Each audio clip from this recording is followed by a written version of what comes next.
लोग अक्सर बिना सोचे समझे कुछ ऐसे फैसले ले बैठते हैं और ऐसी गलतियां कर बैठते हैं जिनका अंजाम उन्हें भारी जुर्माना देकर भुगतना पड़ता है। सिमोन नाम की औरत से भी एक ऐसी ही गलती हुई जिसने उसकी जिंदगी पूरी तरह पलट दी और इसी गलती के बारे में 2015 की डच फिल्म रॉन्डेवू में दिखाया गया है। अपने पति एरिक और 2 बच्चों के साथ नेदरलैंड से निकलकर सिमोन फ्रांस में एक नई दुनिया बसाने के लिए आई। फ्रांस के एक खूबसूरत गांव में उसकी माँ का एक घर था जो कई हेक्टर जमीन के साथ अब सिमोन के नाम हो चुका था। वो इलाका तो बेहद खूबसूरत था, पर उस घर तक पहुंचने के बाद सिमोन और एरिक को एहसास हुआ कि घर बहुत ज्यादा पुराना है, इसलिए उन्हें उस घर को रहने लायक बनाना होगा। उन्होंने उस घर में रहने की कोशिश तो की, पर वो ऐसा कर नहीं पाए, इसलिए मरम्मत होने तक उन्होंने एक वैन किराए पर ली जहां वो रहने लगे। टूटी फूटी फ्रेंच बोलकर सिमोन ने ये पता लगाने की कोशिश की कि उन्हें मरम्मत के लिए मजदूर कहाँ मिलेंगे, मगर किसी ने उनकी मदद नहीं की और एरिक को अकेले घर की मरम्मत करनी पड़ी। इस बीच सिमोन को मिशेल नाम का लड़का मिला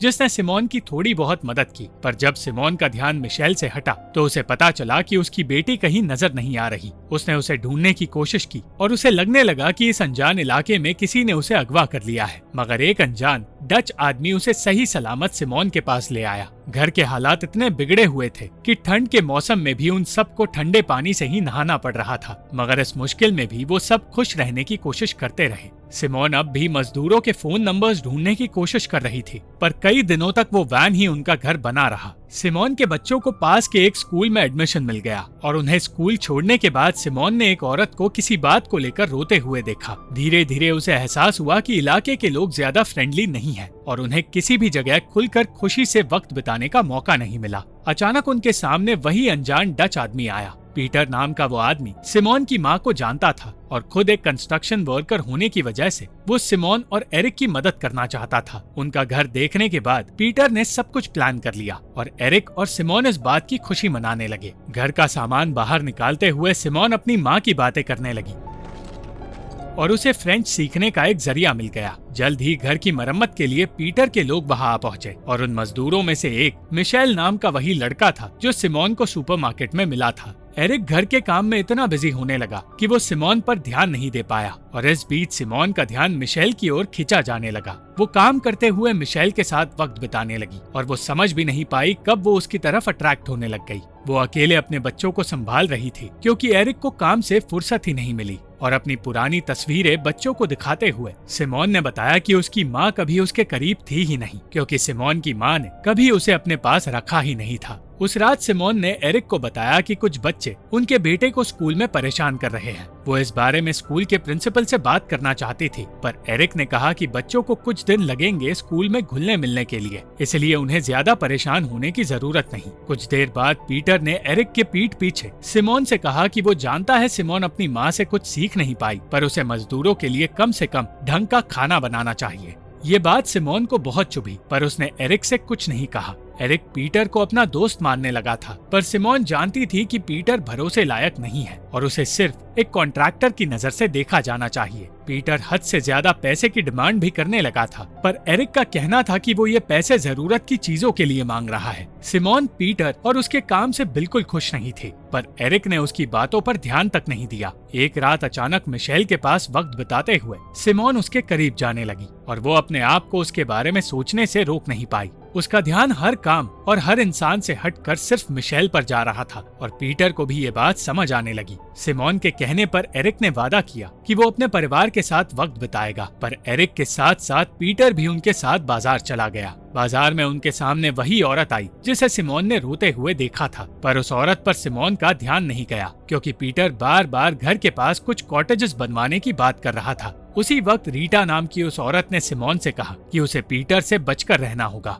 सिमोन ने इस बारे में एरिक से बात तो की, पर एरिक ने अब भी किसी बात को सीरियसली नहीं लिया। अगले दिन एरिक ने सिमोन से कहा कि सिमोन को कुछ सामान खरीदने बाजार जाना होगा क्योंकि पीटर चाहता था कि कोई मिशेल के साथ बाजार जाए। सिमोन मिशेल के साथ नहीं जाना चाहती थी, मगर उसे फिर भी जाना पड़ा और हार्डवेयर की दुकान पर पहुंचते ही उन्हें पता चला कि दुकान 2 घंटों बाद खुलेगी। उन दोनों को 2 घंटे बिताने के लिए किसी रेस्टोरेंट की ओर जाना पड़ रहा था, मगर कुछ देर परेशान रहने के बाद सिमोन मिशेल की वजह से हंसी मजाक कर पाई।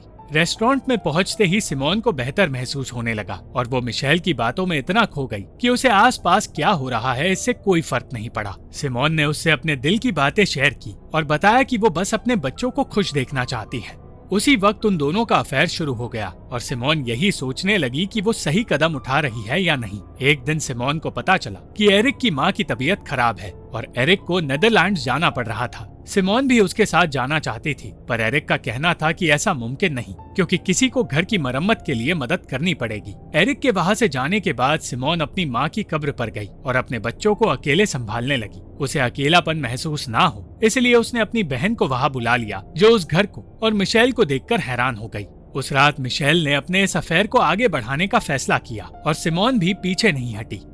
मिशेल सिमोन के करीब रहने के बहाने ढूंढने लगा और सिमोन की बहन उसके इरादों से अनजान रही। उसे लग रहा था कि मिशेल उसे पसंद करता है, जबकि सच्चाई कुछ और ही थी। अपने बच्चों की जिम्मेदारी अपनी बहन को सौंपकर सिमोन इस अफेयर में पूरी तरह गुम हो गई और एक रात उसके सामने पीटर आ गया जिसका बर्ताव सिमोन को अब बहुत ज्यादा अजीब लग रहा था। वो जानती थी कि ये सब कुछ गलत है, पर वो मिशेल से प्यार करने लगी थी और इस अफेयर को दूसरों से छुपाने की पूरी कोशिश कर रही थी। मिशेल ने अपनी जिंदगी के बारे में बताते हुए कहा कि उसकी माँ की एक एक्सीडेंट में तब मौत हुई जब वो 6 साल का था, इसलिए उसे भी सिमोन की तरह अपनी माँ का प्यार कभी नहीं मिला। सिमोन की बहन के घर लौटने का वक्त आ गया और तब जाने से पहले उसने सिमोन से कहा कि वो उसके अफेयर के बारे में सब कुछ जानती है और एरिक भी कोई बच्चा नहीं है, इसलिए उसे अपने आप को गलतियां करने से रोकना होगा। उसी रात सिमोन ने मिशेल से कहा कि उन्हें ये सब कुछ यही रोकना होगा और उसी दिन एरिक घर लौट कर आ गया। लौटने पर एरिक को समझ आ गया कि सिमोन कोई बात छिपा रही है। वो चाहती थी कि मिशेल उस घर में आना बंद कर दे और पीटर से कहकर कोई दूसरा काम मांग ले, पर मिशेल के लिए ऐसा करना मुमकिन नहीं था। एरिक पीटर के कहने पर उनकी जमीन पर कॉटेजेस बनवाने की जिद करने लगा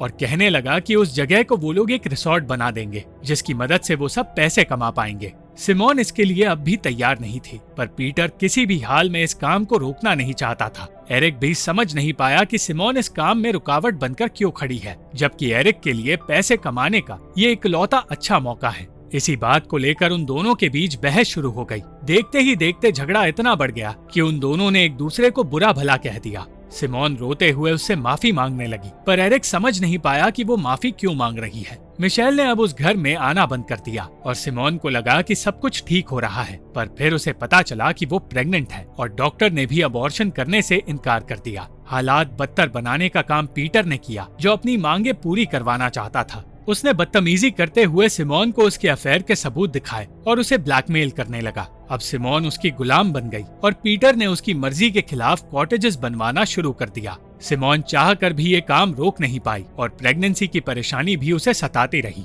एक रात वो अपने परिवार के साथ पीटर के घर गई, जहाँ उसने एक पार्टी रखी थी। उस पार्टी में पीटर उसे हर किसी से मिलाने लगा और सिमोन वहाँ अनकंफर्टेबल होने लगी। उस पार्टी में उसे मिशेल भी नजर आया और फिर कुछ ऐसा हुआ जिसका सिमोन को अंदाजा तक नहीं था। घर में मौजूद तस्वीरें देखने पर उसे पता चला कि मिशेल असल में पीटर का ही बेटा है। तब रीटा उसके पास आकर कहने लगी कि जो कुछ सिमोन के साथ हुआ है वही रीटा के साथ भी हुआ था। सिमोन को फंसाना हमेशा से पीटर और मिशेल का एक प्लान था, ताकि वो एक अफेयर के जरिए उसकी जमीन हड़प सके और अपना रिसोर्ट बनवा सके। सिमोन को परेशान देखकर मिशेल उसके पास आया और कहने लगा कि वो पीटर को अपना पिता मानता तक नहीं।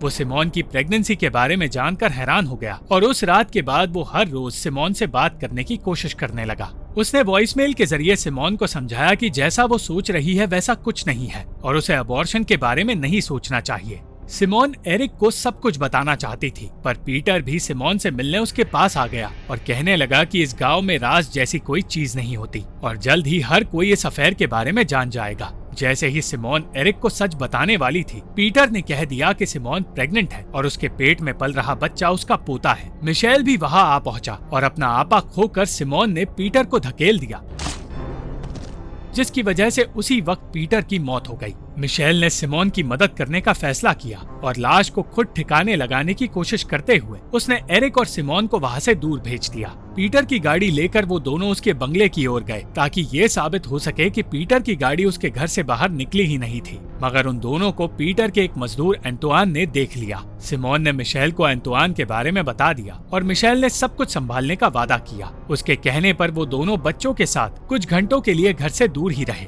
और जब वो लौट कर आए तो उन्हें पता चला कि मिशेल ने कत्ल के सारे सबूत मिटा दिए हैं। कई दिनों तक सब कुछ शांत रहा, मगर एक दिन अचानक पुलिस वाले वहां आकर सिमोन को गिरफ्तार करके अपने साथ ले गए। पीटर के फोन में कुछ तस्वीरें मिलने पर सिमोन के खिलाफ उन्हें सबूत मिल गए, पर फिर कुछ घंटों बाद सिमोन आजाद हुई क्योंकि मिशेल ने पुलिस के पास आकर ये गुनाह कबूल किया। मिशेल सचमुच सिमोन से प्यार करता था, इसलिए उसने ये गुनाह अपने सर लेकर सिमोन को बचा लिया। अंत में अपने रिश्ते में पैदा हुई कड़वाहट मिटाने की कोशिश करते हुए एरिक ने सिमोन को माफ करने का फैसला किया और सिमोन ने अपने और मिशेल के बच्चे को जन्म देने का भी फैसला लिया। Thank you for watching this video. अगर आपको ये वीडियो पसंद आई तो इस वीडियो को लाइक, शेयर और इस वीडियो पर कमेंट जरूर करें और इस चैनल को सब्सक्राइब करना मत भूलना।